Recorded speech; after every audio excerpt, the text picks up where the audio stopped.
جب ہم ہی اچھے نہیں ہیں تو پھر رحمت کی چادریں تو نہیں تان دی جائیں گے ہمارے اوپر. یہ حکمران عذاب ہے ہمارے اوپر اور یہ ہمارے گناہوں کی سزا ہے. حجاج بن یوسف بصرے کا سخت گیر حاکم اپنے ہاتھ سے 70,000 لوگوں کو قتل کیا تھا. 90,000 لوگ اس کے حکم سے کٹے تھے. حضرت حسن بصری رضی اللہ تعالیٰ عنہ فرمایا کرتے تھے اگر پچھلی امتوں کے لوگ اپنے سارے ظالموں کو لے آئیں اور ایک پلڑے میں ڈال دیں، ہم صرف حجاج بن یوسف کو دوسرے پلڑے میں ڈال دیں گے، یہ پھر بھی بھاری ہو. صحابی رسول کو سین حرم میں ذبح کیا شخص، بہت ظالم شخص.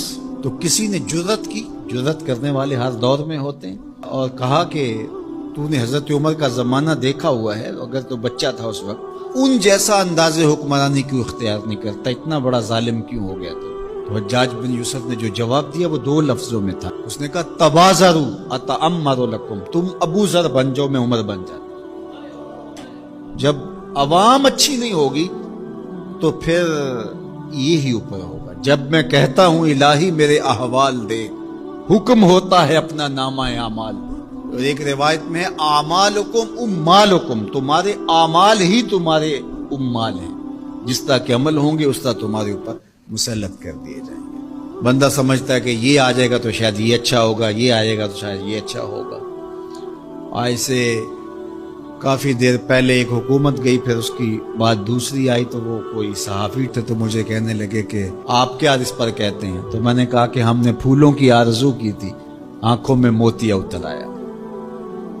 تو یہی ہوتا ہے، جب تک ہم خود اپنے آپ کو صحیح نہیں کرنا چاہیں گے اتنی دیر تک کچھ بھی نہیں ہوگا. اور دوسری طرف یہ جو نظام ہے اس وقت ہمارے اوپر مسلط، ہم وا دل نخواستہ قبول کیے ہوئے ہیں، اور یہ مشق تھی کہ چلو اس کے ذریعے سے کوئی بہتری کا راستہ نکلے، لیکن 70 سال سے وہ کولو کے بیل کی طرح وہی مشق ہو رہی ہے. سیاستدانوں کو تو یہ مسئلہ ہے کہ جمہوریت بڑی مقدس ہوتی ہے، ہمیں تو کوئی مسئلہ نہیں ہے کہ ہم اس کے قصیدے پڑھتے پھریں.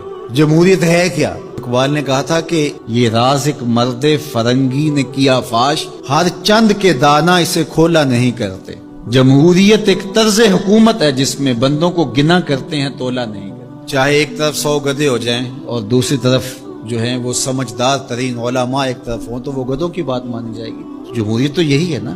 اور ہم صرف ملک کے معاملات کے اندر جمہوریت کی رٹ لگاتے ہیں، باقی معاملات کے اندر ہم نے کبھی جمہوریت نہیں دیکھی. جب بیٹے کا رشتہ کرنے لگتے ہیں تو گھر کے افراد کو بلا کے، رشتہ داروں کو بلا کے ووٹنگ کرواتے ہیں، یا صرف گھر کے 5-4 وہی جو صاحب رائے لوگ ہوتے ہیں وہی بیٹھ کے فیصلہ کرتے ہیں. میں اپنے اس ادارے کے اندر جو فیصلہ کرتا ہوں ووٹنگ تو نہیں کرواتا. آپ اپنی فیکٹری کے اندر جو فیصلے کر رہے ہوتے ہیں تو وہاں ووٹنگ تو نہیں کروا رہے ہوتے لوگوں کو. آپ جو بھی معاملات زندگی کے چلا رہے ہیں، رشتے کرتے ہیں بچوں کے، فیصلے کرتے ہیں، کوئی چیز خریدنی ہے، کوئی چیز بیچنی ہے، اس شعبے کے ماہرین کو بلا کے رائے لیتے ہیں، سمجھدار لوگوں کو بٹھا کر کے. اس وقت آپ کی کچن کیبنٹ بھی ہوتی ہے، سب کچھ ہوتا ہے اس وقت. اور یہ ملک اس قدر بے توقیر ہے کہ یہاں آپ اس شخص کی رائے لے رہے ہو کہ جو بریانی کی پلیٹ کے اوپر بک رہا ہے، اور آپ کہہ رہے ہیں کہ اس ووٹ کو بھی عزت ہونی چاہیے، اس کو بھی وقار ہونا چاہیے. کیا بات ہوئی آپ کی؟ ہماری تقدیر اگر بدل سکتا ہے تو وہ نظام محمد صلی اللہ علیہ وسلم بدل سکتا ہے. نظام خلافت ہماری تقدیر بدل سکتا ہے. ہم مشق کرتے رہیں، جو بھی کرتے رہیں، کچھ نہیں ہونے والا. ماضی میں کتنی حکومتیں آئیں، بدلی، اب ایک حکومت آئی، اب یہ بھی شاید جانے والی ہے، قصہ تمام ہونے والا ہے. پھر اس کے بعد کیا ہوگا؟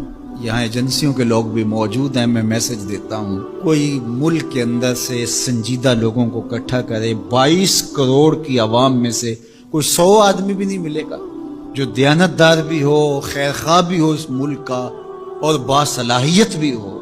ان لوگوں کو بٹھائیں اور کوئی 10-15 سال کے لیے ان کے سپرد کریں ملک، کوئی معاملے سیدھے کریں. غریب کے لیے تو زندگی اتنی تنگ ہو گئی ہے کہ خودکشی منع ہے شریعت میں، ورنہ لوگ خودکشی کر رہے ہیں. یہ حالات اگر یورپ میں ہوں، دیگر ممالک میں ہوں، تو وہ تو اجتماعی خودکشیاں کریں.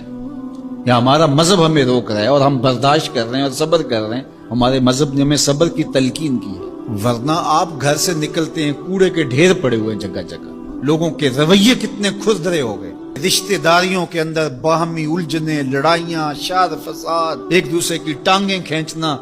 گلیوں بازاروں سے لے کر کے آپ اوپر کی سطح تک چلے جائیں، یہ معاشرہ نہیں رہا. یہ بے ہنگم ہجوم ہے، یہ وحشیوں کا ایک طبیلہ بن گیا ہے. انسانیت نام کی چیزیں تقریباً رخصت ہو چکی ہیں. یہ زندگی گزاری نہیں جا رہی، زندگی گھسیٹی جا رہی ہے، ہم اپنی لاشیں گھسیٹ رہے ہیں۔ زندگی میں طمانینت، سکون نام کی کوئی چیز ہی نہیں ہے۔ ہر بندہ ہاتھ ملاتے ہوئے دوسرے سے ڈر رہا ہے کہ پتہ نہیں یہ میرے ساتھ کیا کرنے والا ہے۔ یہ تو وحشیوں کا معاشرہ ہوتا ہے، انسانوں کا معاشرہ تو نہیں ہوتا۔ لوگ غریب سے غریب تر ہو رہے ہیں، اور چند لوگوں کے پاس دولتیں اتنی ہیں کہ ان سے شمار ہی نہیں ہو رہی، اور نفس کی کمینگی بھی ختم نہیں ہو رہی۔ کھا گئے لوگوں کو لوٹ کے، لوگوں کا خون چوس گئے۔ وہ کبھی آپ نے کوا دیکھا ہے جو بچے کے ہاتھ سے بھی روٹی چھین لیتا ہے؟ یہ ہمارے جو بچے ابھی پیدا ہونے والے ان سے بھی روٹی چھین چکے ہیں، اور آگے ان کی نسلیں ہماری آنے والی نسلوں کی روٹی چھیننے کی تیاریاں کر رہی ہیں۔